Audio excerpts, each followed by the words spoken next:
എന്റെ പ്രിയമുള്ള സഹോദരങ്ങളെ, നമ്മുടെ വിഷയത്തിലേക്ക് കടക്കാം. മഹാനായ നബിയുനാ റസൂലുള്ളാഹി സ്വല്ലല്ലാഹു അലൈഹി വസല്ലമ തങ്ങളുടെ സഹാബത്തിന്റെ ചരിത്രമാ, അല്ലാഹുവിന്റെ പ്രവാചകന്റെ സ്വഹാബത്തിന്റെ ചരിത്രമാണ് നാം പഠിക്കുന്നത്. അല്ലാഹു നമുക്ക് ഈമാൻ നൽകി അനുഗ്രഹിക്കുമാറാകട്ടെ. അല്ലാഹു നമുക്ക് ഈമാൻ നൽകി അനുഗ്രഹിക്കുമാറാകട്ടെ. എന്റെ പ്രിയമുള്ള സഹോദരങ്ങളെ, മഹാനായ നബി മുഹമ്മദ് മുസ്തഫ സ്വല്ലല്ലാഹു അലൈഹി വസല്ലമ തങ്ങൾ, അല്ലാഹുവിന്റെ പ്രവാചകൻ സ്വല്ലല്ലാഹു അലൈഹി വസല്ലമ തങ്ങൾ ചില സമയങ്ങളിൽ ഒറ്റയ്ക്ക് പോയിരിക്കാറുണ്ട്. പ്രവാചകൻ സല്ലല്ലാഹു അലൈഹി വസല്ലമ തങ്ങൾ ചില സമയങ്ങളിൽ ഒറ്റയ്ക്ക് ആരും ശല്യം ചെയ്യാറില്ല. തോട്ടങ്ങളിൽ, ഈന്തപ്പന തോട്ടങ്ങളിൽ, അങ്ങനെയുള്ള സ്ഥലങ്ങളിൽ പ്രവാചകൻ ഇങ്ങനെ ഒരു കിണറിന്റെ ഭാഗത്ത് പോയി ഇങ്ങനെ ഒറ്റയ്ക്കിരിക്കുക. പ്രവാചകൻ സല്ലല്ലാഹു അലൈഹി വസല്ലമ തങ്ങളുടെ തോട്ടത്തിന്റെ അകത്ത് ഇങ്ങനെ ഒറ്റയ്ക്കിരിക്കുമ്പോ ആരെയും കടത്തിവിടാതെ പ്രവാചകൻ ഒരു കാവൽക്കാരനെ പോലെ അവിടെ നിന്ന് ചരിത്രത്തിൽ കാണാം, അബൂ മൂസ അശ്അരി റളിയല്ലാഹു തആല അൻഹു. ഈ സ്വഹാബിയാണ് പ്രവാചകൻ എപ്പോഴും കാവലായിട്ട് ആരും കടത്തിവിടാതിരിക്കുന്നത് പോലെ ഇരിക്കുന്ന സ്വഹാബിയ.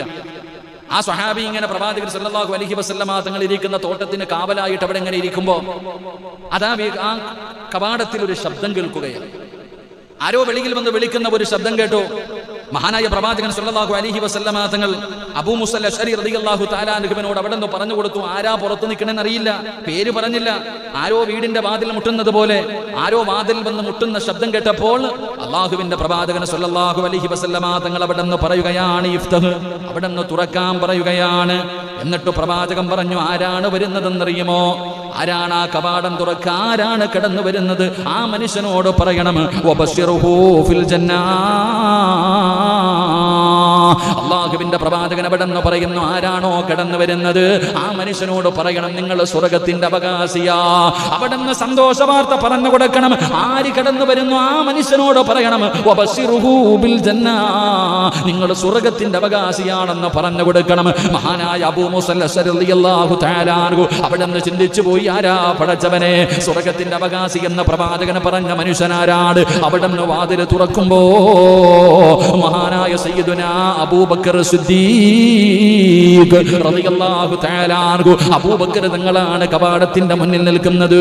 മഹാനായ സ്വഹാബി അവിടെ നിന്ന് പറഞ്ഞു, അബൂബക്കർ തങ്ങളെ, അല്ലാഹുവിന്റെ പ്രവാചകൻ പറഞ്ഞു, നിങ്ങൾ സ്വർഗത്തിന്റെ അവകാശിയാ, നിങ്ങൾ സ്വർഗത്തിന്റെ അവകാശിയാ. അല്ലാഹുവിന്റെ റസൂൽ അവിടെ നിന്ന് പറഞ്ഞിരിക്കുകയാണ്. എന്റെ പ്രിയപ്പെട്ട സഹോദരങ്ങളെ, മുത്തുനബിയാണ് അവിടെ നിന്ന് പറഞ്ഞു കൊടുക്കുന്നത്, അല്ലാഹുവിന്റെ പ്രവാചകനാണ് പറഞ്ഞു കൊടുക്കുന്നത്. അതാ അബൂബക്കർ സിദ്ദീഖ് തങ്ങൾ അല്ലാഹുവിന്റെ പ്രവാചകന്റെ ചാരത്തേക്ക് കടന്നു വന്നു. കുറച്ച് സമയം കഴിഞ്ഞു, രണ്ടാമതും വാതിലിൽ ശബ്ദം കേൾക്കുകയാണ്. അല്ലാഹുവിന്റെ പ്രവാചകൻ അപ്പോഴും വിളിച്ചു പറഞ്ഞു സ്വഹാബിയോട്, വബശ്ശിറൂ ബിൽ ജന്നാ, ആ വരുന്ന മനുഷ്യനോടും പറഞ്ഞു കൊടുക്കണം, സ്വർഗത്തിന്റെ അവകാശിയാ. അവിടെ നിന്ന് സന്തോഷവാർത്ത പറയാറ് അല്ലാഹുവിന്റെ പ്രവാചകന് രണ്ടാമതും പറഞ്ഞു കൊടുക്കുകയാണ്. ആ സ്വഹാബി എന്നിട്ട് വാതിൽ തുറക്കുമ്പോ മഹാനായ സയ്യിദുനാ ഉമർ ഇബ്നുൽ ഖത്താബ് റളിയല്ലാഹു തആല അൻഹു, ഉമർ തങ്ങളോട് പറഞ്ഞു കൊടുത്തു, ഉമറേ, നീ സ്വർഗത്തിലാണെന്ന് മുത്തുനബി പറഞ്ഞിരിക്കുകയാണ്. അവിടെ നിന്ന് പടച്ചവനെ ഉമർ ഇബ്നുൽ ഖത്താബ് തങ്ങൾ കടന്നു വന്നു. പടച്ചവനെ, അതാ കുറെ സമയം കഴിഞ്ഞു, മൂന്നാമതും കവാടത്തിന്റെ മുന്നിൽ ഒരു ശബ്ദം കേൾക്കുകയാണ്. അല്ലാഹുവിന്റെ പ്രവാചകൻ ആദ്യം രണ്ടുപേര് വന്നപ്പോ പ്രവാചകൻ അവിടെ നിന്ന് പറഞ്ഞു, സ്വർഗത്തിന്റെ അവകാശിയാണെന്നാണ് പറഞ്ഞത്. എങ്കിലും മൂന്നാമത്തെ മനുഷ്യനതാ വീടാ ആ തോട്ടത്തിന്റെ കവാടത്തിന്റെ മുന്നിൽ വന്ന് അനുവാദം ചോദിക്കുമ്പോ അല്ലാഹുവിന്റെ റസൂൽ അവിടെ നിന്ന് പറയുകയാണ്, വബശ്ശിറുഹു ഫിൽ ജന്നാ അലാ ബൽബൻ തഖൂൽ. അല്ലാഹുവിന്റെ പ്രവാചകൻ അവിടെ നിന്ന് പറയുകയാണ്, ആ വന്നിരിക്കുന്ന മനുഷ്യനോട് പറയണം, നിങ്ങൾ സ്വർഗത്തിന്റെ അവകാശിയാണ്, എങ്കിലും ജീവിതത്തിൽ ചില പ്രയാസങ്ങൾ നിങ്ങൾ അനുഭവിക്കേണ്ടി വരും. മൂന്നാമത് മുത്തുനബി പറഞ്ഞത്, ആദ്യം വന്ന രണ്ടുപേരോടും പറഞ്ഞ സ്വർഗത്തിന്റെ അവകാശിയാ, എങ്കിലും മൂന്നാമത് വന്ന വ്യക്തി ആരാണെന്നറിയില്ല. പറയുന്ന തുറക്കുന്നതിന് മുമ്പേ, വാതിൽ തുറക്കുന്നതിന് മുമ്പേ അല്ലാഹുവിന്റെ പ്രവാചകൻ പറഞ്ഞു, ജീവിതത്തിൽ ഇത്തിരി പ്രയാസപ്പെടേണ്ടി വരും, സ്വർഗം വെറുതെ കിട്ടൂല, അല്ലാഹുവിന്റെ സ്വർഗം വെറുതെ കിട്ടൂല, എങ്കിലും വബശ്ശിറുഹും ബിൽ ജന്നാ, നിങ്ങൾ സ്വർഗത്തിന്റെ അവകാശിയാണെന്ന് പറഞ്ഞു കൊടുക്ക്. ആ സ്വഹാബിയതാ വാതിൽ തുറക്കുമ്പോ ആരാ? മഹാനായ സയ്യിദുനാ ഉസ്മാൻ ഇബ്നു അഫ്ഫാൻ റളിയല്ലാഹു തആല അൻഹു. ഉസ്മാൻ തങ്ങളായിരുന്നു ഇസ്ലാമിന്റെ മൂന്നാമത്തെ ഖലീഫ, മഹാനായ സയ്യിദുനാ ഉസ്മാൻ ഇബ്നു അഫ്ഫാൻ. ഉസ്മാൻ ഇബ്നു അഫ്ഫാൻ റളിയല്ലാഹു തആല അൻഹു, അല്ലാഹു ആ മഹാനിന്റെ ചരിത്രം പഠിക്കാൻ അല്ലാഹു ഭാഗ്യം തരുമാറാകട്ടെ. അല്ലാഹു ആ സഹാബിയുടെ ചരിത്രം പഠിക്കാൻ ഭാഗ്യം നൽകുമാറാകട്ടെ. മഹാനായ സയ്യിദുനാ ഉസ്മാൻ റളിയല്ലാഹു തആല അൻഹു പ്രവാചകൻ പറഞ്ഞു, സ്വർഗ്ഗം വെറുതെ കിട്ടില്ല, ജീവിതത്തിൽ ഇത്തിരി പ്രയാസവും ഇത്തിരി ബുദ്ധിമുട്ടുകളും ഇത്തിരി കഷ്ടപ്പാടും അനുഭവിക്കേണ്ടി വരും, എങ്കിലും നീ സ്വർഗത്തിലാണെന്ന് മഹാനായ സയ്യിദ് മഹാനായ നബിയുനാ റസൂലുള്ളാഹി സ്വല്ലല്ലാഹു അലൈഹി വസല്ലം. എന്റെ പ്രിയപ്പെട്ട സഹോദരങ്ങളെ, മഹാനായ ഉസ്മാൻ റളിയല്ലാഹു തആല അൻഹു, ആ ഉസ്മാൻ റളിയല്ലാഹു തആല അൻഹുവിന്റെ ചരിത്രം നമ്മൾ പഠിക്കണം. ഇസ്ലാമിലേക്ക് കടന്നു വരുന്നത് 4-ാമനായിട്ടാണ്. അള്ളാഹുവിന്റെ പ്രവാചകൻ സ്വല്ലല്ലാഹു അലൈഹി വസല്ലമ തങ്ങൾ പ്രബോധനവുമായി കടന്നു വരുമ്പോൾ ആണുങ്ങളുടെ കൂട്ടത്തിൽ 1-ാമതായിട്ട് മുസ്ലിമായത് മഹാനായ സയ്യിദുനാ അബൂബക്കർ സിദ്ദീഖ് റളിയല്ലാഹു തആല അൻഹു, 2-ാമനായിട്ട് മഹാനായ സയ്യിദുനാ അലി ഇബ്നു അബീ ത്വാലിബ് റളിയല്ലാഹു തആല അൻഹു, 3-ാമനായിട്ട് മഹാനായ സയ്യിദ് ഇബ്നു ഹാരിസ റളിയല്ലാഹു തആല അൻഹു, 4-ാമനായിട്ട് അങ്ങത്തമെടുത്ത് കടന്നു വന്ന ആളാണ് മഹാനായ സയ്യിദുനാ ഉസ്മാൻ ഇബ്നു അഫ്ഫാൻ റളിയല്ലാഹു തആല അൻഹു. എന്റെ പ്രിയപ്പെട്ട സഹോദരങ്ങളെ, മഹാനായ ഉസ്മാൻ റളിയല്ലാഹു തആല അൻഹു, ഉസ്മാൻ റളിയല്ലാഹു തആല അൻഹുവിന്റെ ചരിത്രം എടുത്തു നോക്ക്. ഉസ്മാൻ റളിയല്ലാഹു തആല അൻഹുവിന്റെ ചരിത്രം എടുത്തു നോക്ക്. മലക്കുകൾ പോലും ലജ്ജിച്ച മനുഷ്യനാ മഹാനായ സയ്യിദുനാ ഉസ്മാൻ ഇബ്നു അഫ്ഫാൻ റളിയല്ലാഹു. മലക്കുകൾ പോലും ലജ്ജിച്ചു പോയി, അത്ഭുതപ്പെട്ടു പോയി.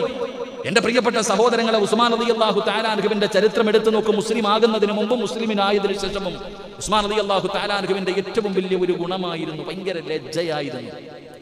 ലജ്ജ എന്ന് പറഞ്ഞാൽ സാധാരണ രീതിയിലുള്ളതല്ല, ഒരു പെൺകുട്ടികളെക്കാളും വല്ലാത്ത ലജ്ജയായിരുന്നു മഹാനായ സയ്യിദുനാ ഉസ്മാൻ ഇബ്നു അഫ്ഫാൻ റളിയല്ലാഹു തആല അൻഹു. മഹാനവറുകളുടെ ചരിത്രം നിങ്ങൾ എടുത്ത് വായിച്ചു നോക്ക്. ജീവിതത്തിൽ ഒരിക്കൽ പോലും കള്ളു കുടിച്ചിട്ടില്ല മഹാനായ സയ്യിദുനാ ഉസ്മാൻ ഇബ്നു അഫ്ഫാൻ. ആലോചിക്ക്, ആര്? ഉസ്മാൻ റളിയല്ലാഹു തആല അൻഹു. ഉസ്മാൻ റളിയല്ലാഹു 6-ാം നൂറ്റാണ്ടിൽ ജീവിച്ചിരുന്ന കാട്ടറബി. വാപ്പമാര് മക്കളോട് വസിയ്യത്ത് ചെയ്യുമായിരുന്നു, ഞാൻ മരിച്ചുപോയാൽ എന്നെ എവിടെ കബറടക്കണം? വാപ്പമാര് തന്റെ മക്കളോട് വസിയ്യത്ത് ചെയ്യുമായിരുന്നു, എന്നെ മരിച്ചിട്ട് കബറടക്കുമ്പോ എന്റെ കബറിന്റെ മുകളിൽ നിങ്ങൾ മുന്തിരിച്ചെടി നടണം, മുന്തിരിയുടെ ചെടി നടണം. എന്തെന്നറിയോ? അതിന്റെ വേരുകൾ ഇങ്ങനെ കബറിലേക്ക് ആഴ്ന്നിറങ്ങുമ്പോ എന്റെ ശരീരത്തിലേക്ക് ആ വേരുകൾ ചേരുമല്ലോ. അപ്പൊ ആ ഒരു മുന്തിരിക്കള്ള് കുടിച്ച് ശീലമുള്ളത് കൊണ്ട് അതിന്റെ ഒരു അംശം എന്റെ ശരീരത്തിലേക്ക് ചേരുമല്ലോ, അതെനിക്ക് അനുഭവിക്കാൻ കഴിയുമല്ലോ. അതുകൊണ്ട് ഞാൻ മരിച്ചു കഴിഞ്ഞാൽ എന്റെ കബറടക്കുന്ന സമയത്ത് എന്റെ കബറിന്റെ മുകളിൽ മുന്തിരിച്ചെടി നടണേ എന്ന് പറഞ്ഞ 6-ാം നൂറ്റാണ്ടിലെ കാട്ടറബികൾ, കള്ളിനും പെണ്ണിനും വേണ്ടി ഡാർക്ക് ഏജ് എന്ന് ഇരുണ്ട യുഗമെന്ന് വിശേഷിപ്പിക്കുന്ന ആ കാലഘട്ടത്തിൽ ജീവിച്ചിരുന്ന മഹാനായ സയ്യിദുനാ ഉസ്മാൻ ഇബ്നു അഫ്ഫാൻ റളിയല്ലാഹു തആല അൻഹുവിന്റെ ചരിത്രം വല്ലാത്ത ചരിത്രമാണ്. മഹാനവറുകളുടെ ജീവിതത്തിൽ ഒരിക്കൽ പോലും കണ്ടുകുടിച്ചിട്ടില്ല, ഒരിക്കൽ പോലും പടച്ചവനെ ജാഹിലിയ്യ കാലഘട്ടത്തിൽ പോലും വ്യഭിചരിച്ചിട്ടില്ല. മഹാനായ ഉസ്മാൻ റളിയല്ലാഹു തആല അൻഹുവിന്റെ ജീവിതം വല്ലാത്ത ജീവിതമാണ്. ഒരു ദൈവത്തിന്റെ മുന്നിലും മഹാനായ ഉസ്മാൻ തങ്ങൾ സുജൂദ് ചെയ്തിട്ടില്ല. എന്റെ പ്രിയപ്പെട്ടവരെ, അല്ലാഹുവിനെ വല്ലാത്ത ഭയമായിരുന്നു. ഉസ്മാൻ റളിയല്ലാഹു തആല അൻഹു ഇസ്ലാമിലേക്ക് കടന്നു വന്നു. തന്റെ ശരീരം പടച്ചവനെ 4-ാമനായിട്ട് മുത്തുനബിയുടെ മുന്നിൽ വന്ന് ഷഹാദത്ത് കലിമ പറഞ്ഞ മുസ്ലിമായി ഉസ്മാൻ റളിയല്ലാഹു തആല അൻഹു അല്ലാഹുവിന്റെ പ്രവാചകന്റെ കയ്യിൽ പിടിച്ചു മുസാഫഹത്ത് ചെയ്തു. റസൂലുള്ളാഹി സ്വല്ലല്ലാഹു അലൈഹി വസല്ലമ തങ്ങളുടെ കയ്യിൽ പിടിച്ചിട്ട് മഹാനായ ഉസ്മാൻ റളിയല്ലാഹു തആല അൻഹു മുസാഫഹത്ത് ചെയ്തു. ആ മുസാഫഹത്ത് ചെയ്തതിനു ശേഷം മരിക്കുന്ന കാലം വരെ ആ കൈ കൊണ്ട് ഗുഹ്യഭാഗത്ത് തൊട്ടിട്ടില്ലെന്ന് ചരിത്രം പറയുകയാ. മഹാനായ ഉസ്മാൻ റളിയല്ലാഹു തആല അൻഹു അല്ലാഹുവിന്റെ പ്രവാചകൻ സ്വല്ലല്ലാഹു അലൈഹി വസല്ലമ തങ്ങളുടെ ശറഫാക്കപ്പെട്ട അവിടുത്തെ കയ്യിലൊന്ന് തൊട്ടതിന്റെ പേരിൽ പിന്നെ ആ കൈ കൊണ്ട് സ്വന്തം ഗുഹ്യഭാഗത്ത് പോലും തൊട്ടിട്ടില്ല എന്ന് ചരിത്രം പറയുകയാ. പടച്ചവനെ, മഹാനായ ഉസ്മാൻ റളിയല്ലാഹു തആല അൻഹു പടച്ചവനെ ഒറ്റയ്ക്കാകട്ടെ ഉറക്കത്തിലാകട്ടെ മഹാനവറുകളുടെ ഔറത്ത് ഒരിക്കലും വെളിവാക്കില്ലായിരുന്നു. അല്ലാഹുവിന്റെ പ്രവാചകൻ സ്വല്ലല്ലാഹു അലൈഹി വസല്ലമ തങ്ങളുടെ കയ്യിൽ തൊട്ടതിനു ശേഷം പിന്നെ ഒരിക്കൽ പോലും തന്റെ കൈ കൊണ്ട് ഗുഹ്യഭാഗത്ത് തൊട്ടിട്ടില്ലായിരുന്നു എന്ന് ഉസ്മാൻ തങ്ങളുടെ ചരിത്രം പഠിപ്പിക്കുന്നു. അല്ലാഹു ഭാഗ്യം നൽകുമാറാകട്ടെ. ഒറ്റയ്ക്ക് തന്റെ വീടിന്റെ അകത്ത് ആരുമില്ലാത്ത സമയത്താണെങ്കിൽ പോലും മഹാനവറുകൾ തന്റെ ഔറത്ത് വെളിവാക്കില്ലായിരുന്നു. ഒറ്റയ്ക്കാണെങ്കിൽ പോലും, അത് കുളിക്കുന്ന സമയമാകട്ടെ എപ്പാവട്ടെ. നമ്മളോ കുളിപ്പരയെ പോകണം, ക്യാമറ വെക്കണം, അപ്പൊ അറിയാം. അള്ളാഹു കാത്തിരക്ഷിക്കുമാറാകട്ടെ. നാലിശയ്ക്ക് ആണാകട്ടെ പെണ്ണാകട്ടെ നമ്മളൊക്കെ ചെയ്യുന്ന എന്താ? പടച്ചവനെ, കുളിപ്പരയെ പിന്നെ ആരുമില്ലല്ലോ, ഉരിഞ്ഞങ്ങട്ട് കളഞ്ഞിട്ട് ഷവറിട്ടിട്ട് പാട്ട് അവിടെ കിടന്നുകൊണ്ട്. എന്റെ പ്രിയപ്പെട്ട സഹോദരങ്ങളെ, അവിടെ പോലും ഔറത്ത് മറയ്ക്കണമെന്നാ. നഗ്നരായി കുളിക്കുക. നഗ്നരായിട്ട് കുളിക്കുന്നവർക്ക് അള്ളാഹു തരുന്ന ശിക്ഷ എന്താ? അള്ളാഹു കാത്തിരക്ഷിക്കുമാറാകട്ടെ. അവന് ദാരിദ്ര്യം ഉണ്ടാകുമെന്ന് മഹാനായ നബി മുഹമ്മദ് മുസ്തഫ സല്ലല്ലാഹു അലൈഹി വസല്ലമ തങ്ങൾ പറയുന്ന, നഗ്നരായിട്ട് വീട്ടിൽ പോയിട്ട് ഭാര്യയാകട്ടെ മക്കളാകട്ടെ ഞാനോ നിങ്ങളാകട്ടെ നഗ്നരായി കുളിക്കുന്ന ഈ സ്വഭാവം അതൊരു നല്ല സ്വഭാവമല്ല. ഒന്നില്ലെങ്കിൽ ശൈത്താന്റെ വീടല്ലേപ്പാ, ശൈത്താനും മക്കളും അവിടെ താമസിക്കുന്നുണ്ടല്ലോ, അവനെങ്കിലും കാണുമെന്നുള്ള ബോധം നമുക്ക് ഉണ്ടാകണം. അള്ളാഹു ഈമാൻ നൽകുമാറാകട്ടെ. ശൈത്താന്റെ വീടല്ലേ, ശൈത്താൻ താമസിക്കുന്ന ചില സ്ഥലങ്ങളുണ്ട്. അള്ളാഹു ഈമാൻ നൽകുമാറാകട്ടെ.